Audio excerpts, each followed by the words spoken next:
মধ্যপ্রদেশ ভ্রমণের সিরিজে আজ আমাদের শেষ দিন, আর এই শেষ দিনে আমরা ঘুরে দেখব জবলপুরের বেশ কয়েকটি দর্শনীয় স্থান।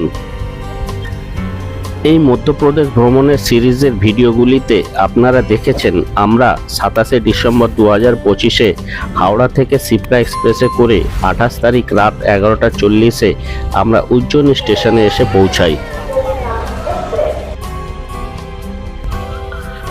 তারপর আমরা একে একে মহাকালেশ্বর, ইন্দোর, ওমকারেশ্বর, মাহেশ্বর, মান্ডু, ইন্দোর হয়ে সকাল 6টায় জবলপুর এসে তারপর আমরা সকাল 9:20-তে জবলপুর স্টেশন থেকে বেরিয়ে আমাদের রিজার্ভ করা গাড়িতে করে প্রথমে ব্যালেন্সিং রক, তারপর মদনমহল ফোর্ট এবং ভেড়াঘাটে অবস্থিত ধোঁয়াধার ওয়াটারফলস ও নর্মদার গতিপথের মার্বেল রক দেখে আমরা এখন চলে এসেছি ভেড়াঘাটের আরও একটি দ্রষ্টব্য স্থান, সমতল থেকে প্রায় 100 ফুট উপরে থাকা 64 যোগিনী মন্দিরে। ভেড়াঘাটের ধোঁয়াধার জলপ্রপাত দেখার পর এখন আমরা এই সিঁড়ি বেয়ে উপরে উঠছি। উপরে রয়েছে গোলকি মঠ বা 64 যোগিনীর মন্দির। ওই নিচ থেকে আমরা উঠে এলাম। আমরা উপরে উঠে আসার পর এখন রয়েছে মন্দিরের বাইরে, আর এই মন্দিরটি 10ম শতাব্দীতে কোলচুরির রাজত্বকালে নির্মিত ভারতের একটি প্রাচীন বৃত্তাকার মন্দির। এখান থেকে আমরা মন্দিরের বাইরের যে অংশটি দেখছি সেটা অনেকটা পুরনো পার্লামেন্ট হাউসের মতো দেখতে লাগছে। এটি হলো এই মন্দিরের প্রবেশদ্বার, যা খুবই সংকীর্ণ। এই হলো মন্দির।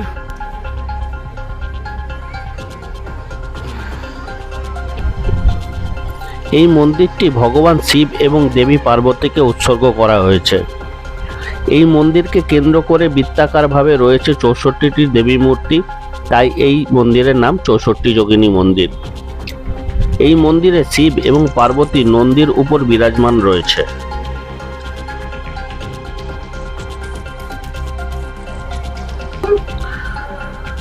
আপনারা দেখতে পাচ্ছেন শিব পার্বতীর মন্দিরকে কেন্দ্র করে রয়েছে 64 জন যোগিনী।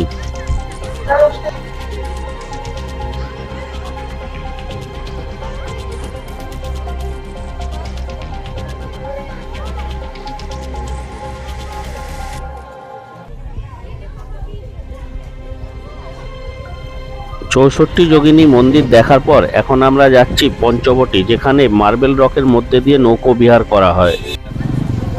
আমরা এখন এসেছি নৌকো বিহারের প্রবেশদ্বারের কাছে। সময় এখন প্রায় 3টে বাজে, 5 মিনিট বাকি। সকাল থেকে তেমন কিছু ভারী খাবার খাওয়া হয়নি, এখনো আপাতত হচ্ছে না, তাই এখন আমরা আখের রস দিয়েই চালাচ্ছি।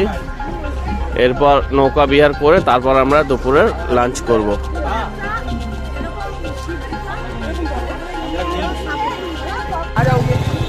ঠিক আছে, এটাও একটা ভেড়াঘাটের এটা একটা অংশ, এখান থেকে নৌকো রাইড করা যায়। আর এই পথ দিয়ে নৌকো রাইড করতে যাওয়ার পথ এটা।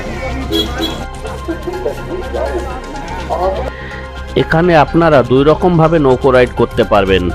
প্রথমত আপনারা শেয়ারে মাথাপিছু 100 টাকা দিয়ে, আর দ্বিতীয়ত হলো রিজার্ভে, সেক্ষেত্রে আপনাদের প্রতি 5 জনের জন্য 800 টাকা দিয়ে রিজার্ভ করতে হবে। আমরা শেয়ারে যাচ্ছি।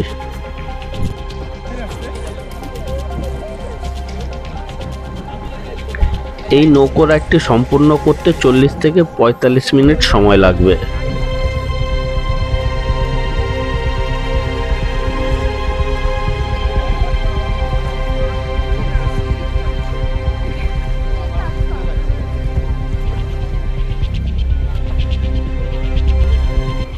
ভেড়াঘাটের নর্মদা নদীর যে ভয়ঙ্কর রূপ, সে তুলনায় এখানে অনেকটাই শান্ত, যার জন্য এখানে নৌকো রাইড করা সম্ভব হচ্ছে।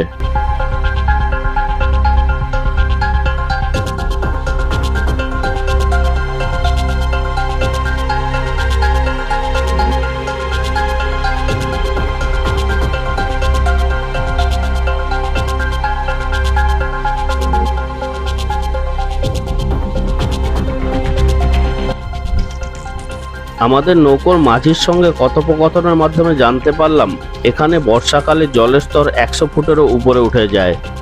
তখন এই নর্মদা নদীর কি ভয়ঙ্কর রূপ চিন্তা করলে গা শিউরে ওঠে। আর তার জন্য বর্ষাকালেই মার্বেল রকের মাঝে নৌকো রাইড জুন মাসের 15 তারিখ থেকে অক্টোবর মাসের 15 তারিখ পর্যন্ত সম্পূর্ণ বন্ধ থাকে। তাই আপনারা যারা ভেড়াঘাটে ঘুরতে আসবেন এই সময়টা বাদ দিয়ে অক্টোবর মাসের 15 তারিখের পর থেকে ফেব্রুয়ারি মার্চ মাস পর্যন্ত আসার চেষ্টা করবেন। এটাই হলো আদর্শ সময়।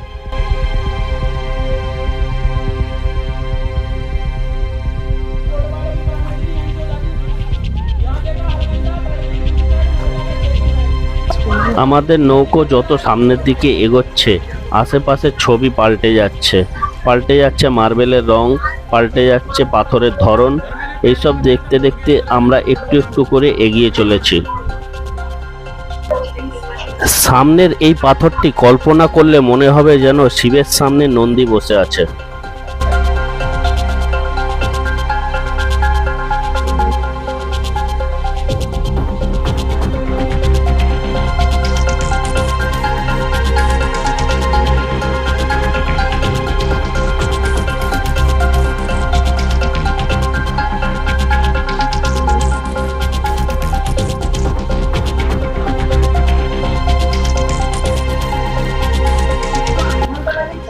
সামনের এই জায়গাতেই অনেক হিন্দি সিনেমার শুটিং করা হয়েছে, তার মধ্যে আছে মহেঞ্জোদড়ো, ডাঙ্কি ইত্যাদি।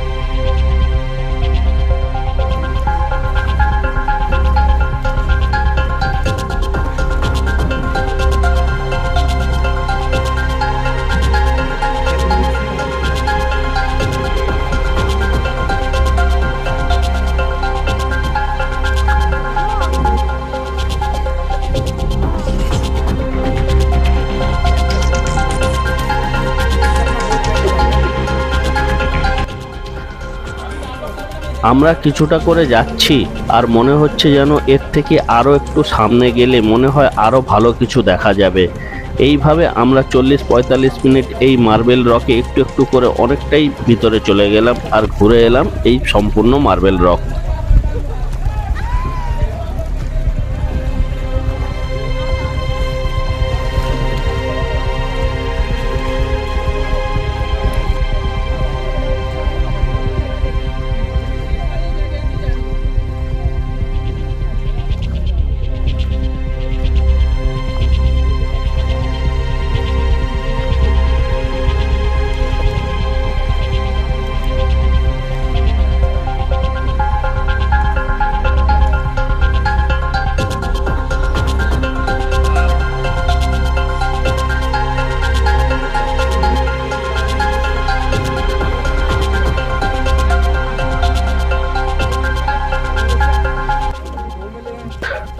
আমাদের ঘোরা প্রায় শেষের পর্যায়ে। দর্শকদের উদ্দেশ্যে বলছি, জবলপুর ঘুরতে এলে এই নৌকো রাইড অবশ্যই করবেন, খুব ভালো লাগবে।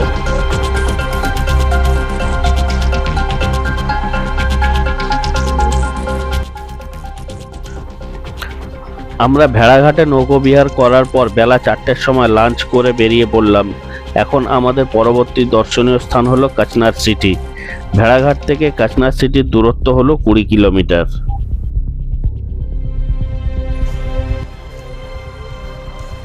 এখন সন্ধে হবে আর এই সময় আমরা এসে পৌঁছালাম কাচনার সিটিতে।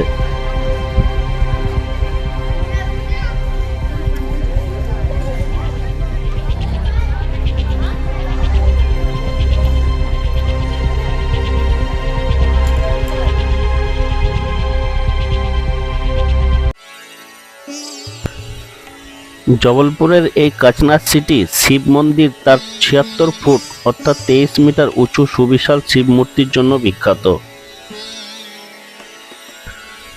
76 ফুট উঁচু ভগবান শিবের এই মূর্তিটি রয়েছে সম্পূর্ণ খোলা আকাশের নিচে। আর এই মূর্তির নিচে রয়েছে একটি গুহা, যেখানে ভারতের বিভিন্ন প্রান্ত থেকে সংগৃহীত 12টি জ্যোতির্লিঙ্গের রেপ্লিকা বা প্রতিরূপ স্থাপন করা আছে। এই মন্দির সকাল 7টা থেকে সন্ধ্যা 7টা পর্যন্ত খোলা থাকে।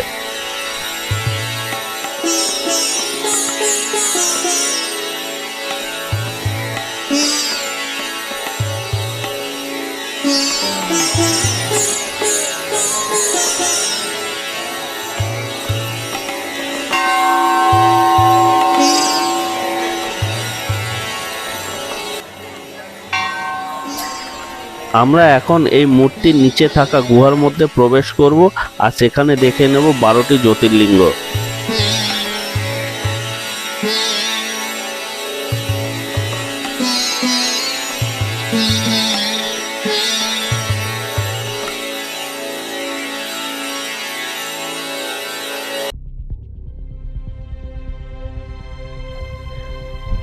কাচনার সিটি ঘোরা হয়ে যাবার পর এখন আমরা যাচ্ছি আমাদের পরবর্তী এবং শেষ দর্শনীয় স্থান গৌরীঘাট। আর এই গৌরীঘাট ঘুরে সেখানকার নর্মদা আরতি দেখে নেবার পর এই গাড়িতেই আমাদের জবলপুর স্টেশনে পৌঁছে দেবে আমাদের ড্রাইভার। এই সম্পূর্ণ দিনের ভ্রমণের জন্য আমাদের গাড়ির ভাড়া লেগেছে 4000 টাকা।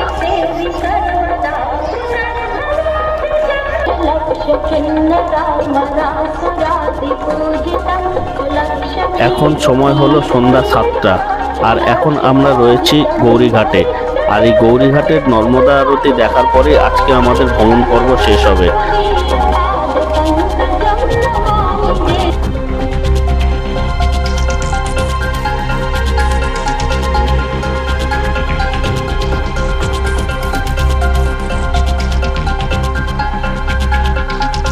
আর এখানকার নর্মদা আরতিও বেনারসের দশাশ্বমেধ ঘাটের গঙ্গা আরতির মতো জাঁকজমকপূর্ণ।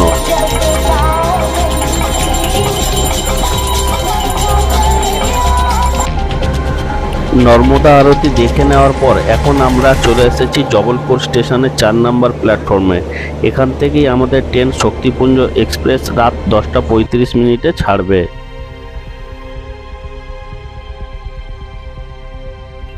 এই ট্রেনে আমাদের সিট রয়েছে B2 3 টিয়ার 3rd এসিতে। আমাদের টিকিট ভাড়া লেগেছে 1405 টাকা।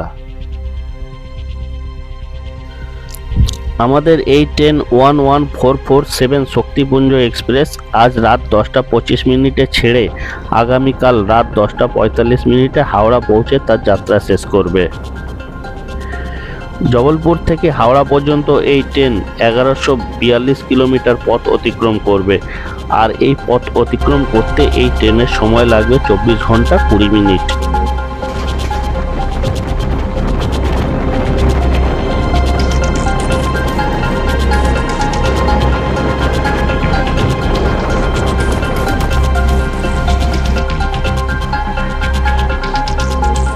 আমাদের ট্রেন নির্দিষ্ট সময় থেকে 5 ঘন্টা দেরিতে এসে হাওড়ায় এসে পৌঁছালো।